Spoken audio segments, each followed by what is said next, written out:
Hey friend, Roger Christofferson here again with another First Listen review. If you just love sitting around listening to somebody babble about music that he absolutely loves, you came to the right place today because we're talking about Def Leppard, Pyromania, 40th anniversary, 4 CD set, the Blu-ray if you got a Blu-ray player and all that stuff. Got that too. One of my favorite albums of all time. This is one of those bands that just really, they came out at the right time for me. I was like just getting into music, getting into playing guitar. This is what made me want to do it. One of the very few albums out there that like really ignited that flame. And I've always loved this album. I have not listened to it for a very, very long time. I think when they came out, the remaster was in 2009. One of them anyway. I think that was the last time I listened to this album. But so, I'm thinking I'm going to get this, and I do what I normally do. I go right to all the bonus stuff, the rarities. I skip over the album, thinking I've heard that plenty of times. I don't, need to worry about that right off the bat, and we'll get to the other stuff because basically what this is, you get the first CDs, the album remastered, then you get disc 2, which is demos and rough mixes and stuff.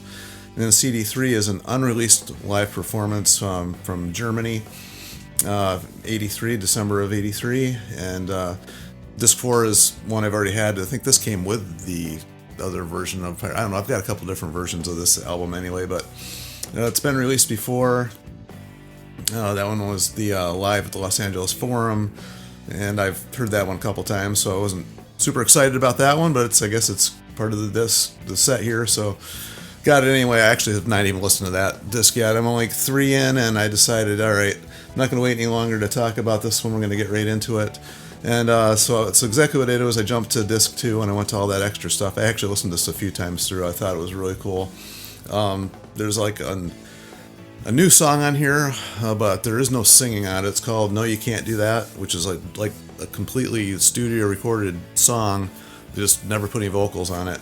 It's pretty cool. I could see where it would have been fallen right in line with the album. I wish they had actually finished it, but it's cool in and of itself, and you just could hear the style that they were going. It sounds like, I've actually been watching a few videos on the writing of their songs and stuff, because like I said, I've been following this band since I was a little kid, and I've seen them a few times live.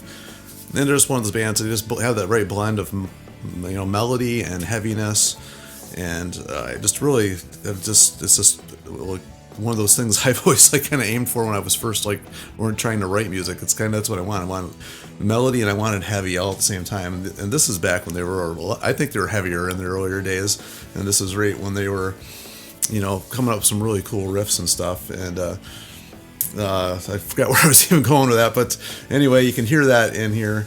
And then they have 6 untitled demos, and there's little bits and snippets of pieces you can hear where the other songs were being I know where I was going with that. I had watched some videos, and they were talking about how they wrote some of the songs, and they would actually work out the arrangement of the song, and they didn't have any lyrics at all. Rock of Ages was one of the ones I remember just watching here recently, and Mutt Lange was actually counting out exactly where they had to make the changes and stuff in the studio, because he had it in his head where the lyrics would be. They had no title, no nothing, and everything. And after the song was done, they came up with all that stuff, which I can understand why this other one here, No You Can't Do That, wasn't finished. And you can hear in those next demos where they were coming up with ideas and developing the songs. And I personally love that stuff. It's kind of weird because they all just kind of just cut off in really weird random places. They didn't just give us the whole demo. They just kind of gave us snippets of the demos there. So it's what it sounded like to me. And then you hear the original demos for the songs, Rock Till You Drop, Too Late for Love, Coming Under Fire, Billy's Got a Gun, and then No You Can't Do That, which is a demo version. And it's kind of, I love listening to how songs develop. Whitesnake did this with theirs. They said they took one song and just kind of gave different stages of it throughout just the one song, and then give us the entire song of each development stage. Whereas this way they do this. Then the rest of that disc is just rough mixes of all the songs that are on the album. Some of them don't have all the singing in it. You can hear where some of the parts are a little different, and they can hear a few of the changes. I'm sure I'll pick up stuff just going through. I hear things here and there. Every listen I was picking up something new. So that was fun. That's where I started. And then we went back and I listened to the original album again, because like that really, I was like listening to these songs, going, man, these songs are really good. Back when I was young, you kind of gravitate, towards the more, melodic, catchier songs. But, there's some really, like, there's not a clunker on this album. For whatever reason, I was always thinking there's a couple on here that were just like, whatever, like, Coming Under Fire, maybe. Stage Fright never really, like, when I first got this album, never really reached out and really grabbed me. But listening back and hearing the development, and then going back and listening to the remaster of the album, I was like, man, this album actually was really cool. There's not a bad song on here. In fact, songs like Coming Under Fire, I actually really liked.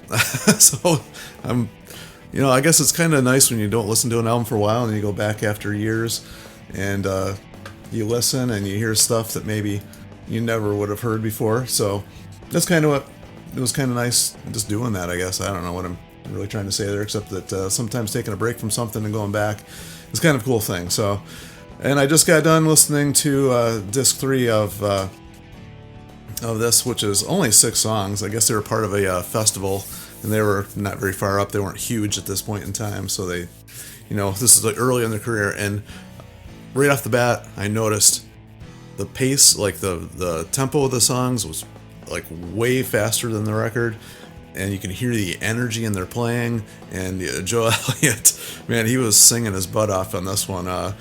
His voice was like something else back in those days. He still can sing, but man, you can hear just the power and the youth and the fire in his voice back then. Just the want of being out there and doing it and loving it. That was fun. The recording of it was a little bit shaky in some spots. It was kind of fading in and out a little bit. I think they did the best they could with that, but not horribly bad. But just every now and then I was like, ooh, that sounded weird. But overall, very cool.